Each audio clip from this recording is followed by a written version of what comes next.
நாச்சியார் திருமொழியில் 12ஆம் திருமொழியில் 8ஆம் பாசுரம் பார்க்கலாம்.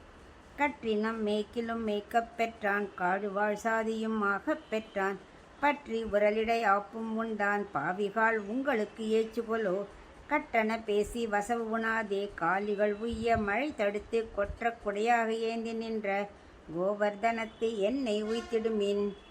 ஆண்டாள் உறவினர்களை பார்த்து சொல்கிறா, பாவிகளா அப்படிங்கிறா. ஏன் இப்படி சொல்கிறா அப்படின்னாக்க, இளங்கன்றுகளை மேய்க்கிறதுக்காக கண்ணன் அந்த ஆயர் குலத்தில் பிறந்தான் இல்லையா, எவ்வளோ பெரியவர் அவர். ஸ்ரீவைகுண்டத்தில் எப்படி இருந்தவர் அவர். இங்கே ஆயர்களுக்காக அந்த இங்கே பிறந்தார் இல்லையா, அது எவ்வளோ பெரிய பாக்கியமாக அவர் நினைக்கிறார். அந்த கன்றை மேய்க்கிறதே பாக்கியமாக நினைக்கிறார்.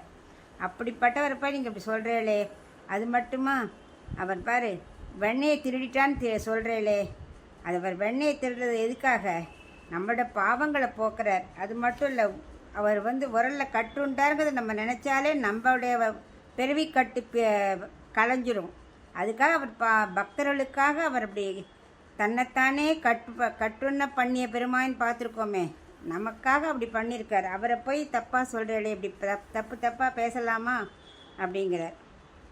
நீங்கள் இது மாதிரி கண்ணனை பேசினா அப்புறம் நானும் திட்டும்படி ஆகிடும். அந்த மாதிரிலாம் பேசாதேங்கோ. அவர் என்ன பண்ணார்?